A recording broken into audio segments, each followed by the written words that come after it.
Ahoj, ahoj, vítám tě u další 5minutovky. Dneska se budeme věnovat cvičení a já ti ukážu takovou minimalistickou sestavičku, kterou já osobně si snažím dělat úplně každý den. Když nemám čas, i když jsem unavená a když vím, že tenhle den prostě nechci cvičit, tak toto minimum aspoň na 5 minut si vždycky splním. No a dneska těch pár jednoduchých prvků prozradím i tobě. Já tomu říkám takový můj pozdrav slunci. A můžu ti říct, že pokud bych si měla vybrat, jestli mám hodinu týdně, jednoukrát za týden hodinu chodit do posilovny a pak už nedělat nic, anebo dělat každý den tohle, tak si vyberu tohle. Tak doufám, že si cvičení užiješ a přeji ti pěkný den. Takže začneme. Sedě na patách, takzvaná seiza. Pokud nedosedneš na paty, v tuto chvíli nevadí. Budeme tam jenom chviličku. Snaž se mít aspoň nárty na zemi, i včetně malíku, ale zároveň ať ty paty nepadají nějak do stran, ale opravdu jsou na těch sedacích kostech. Začneme pravou nohou.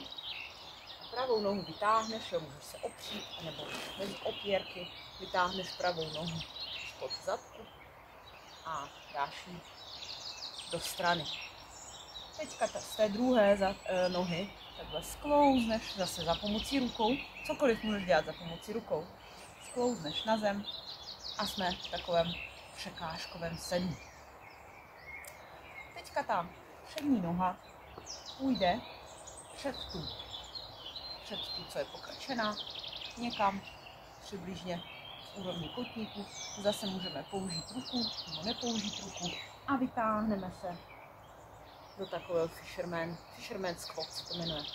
Jo, zase, jo, můžeš použít ruku samozřejmě, tím pádem by to vypadalo nějak takto.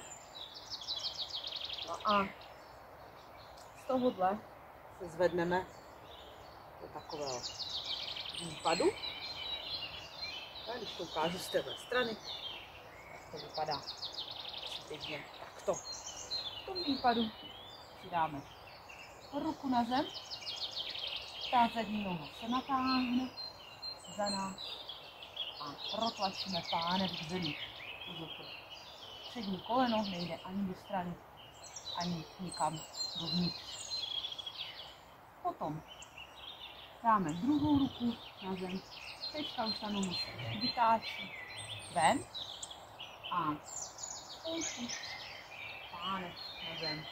No, pokud nespustíš úplně, to vůbec nevadí. Jenom si to takhle protáhnu. Pak zase přes koleno. Přední noha jde před tebe se takhle na zem a jsme v pozici 90 na 90 do čtvercového sedu. Z této pozice teďka si budeme zvedat na kolena. Zase si můžeš pomoct rukama nebo nepomoct. Protlačíme pánev dopředu. Z této pozice můžeme dostat do výpadu, takže zadní noha opíše kroužek a seš ve výpadu. V tom výpadu protlačíme pánev dopředu, aniž by si prohnul zády. Protlačíme dopředu. No a pak zapřeme špičku té zadní nohy a zvedneme se nahoru. Jsme nahoře, máme postoj tak přibližně na šíři ramen. No a jdeme do rovného předklonu, neboli good morning. Pokud máš hodně málo flexibilní příčka, nebo tě hodně táhne zády, tak klidně pokrčit kolena, ale musí být zachovány rovný záda a mírné prohnutí v bedrech. Můžeš tam dát ruce, to je vlastně dobrý hack. Cílem ale je propnout kolena, dostat zadek na kotníky, to znamená, že přeneseš váhu i na špičky. Dáš před sebe a drž výdrž. Můžeš dělat výdrž, anebo můžeš si dát pár předklonů. No a pak ty záda zasleč, do hlubokého předklonu. Nohy si cestují k sobě. Můžeš si chytnout pod koleny, pod kotníkama, pod podlítkama, pod kotníkama, nebo si opřít o zem. Ale zase váha je i na špičkách, na patách. Dáme hlavu Necháme ji volně padat dolů k zemi. No a pak pokrčíme kolena a jdeme zase do seizy.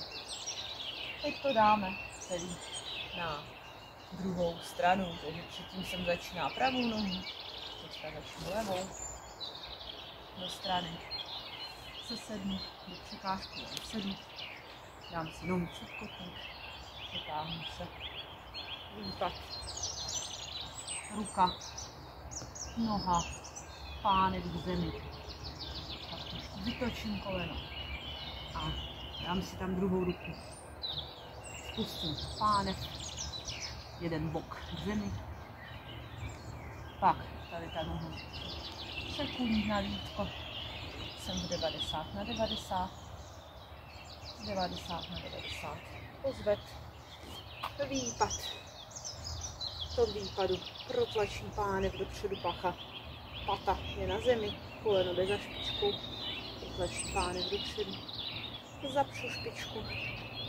postavím se,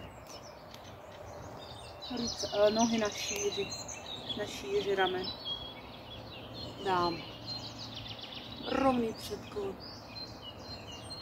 srovnám si, abych nezapadala takhle, jo, bacha na to zapadat takhle do paty, to ne, vytahuješ si dopředu, hluboký předklon, nohy přicestím k sobě. Teďka buď pokračuju dál, anebo už ukončím cvičení, to přestočení pánve, vyrovuji nahoru. Tak co, líbilo? Pokud ano, lajkuj, komentuj, sdílej a nejlépe se přihlás k odběru na můj YouTube Not Only Movement.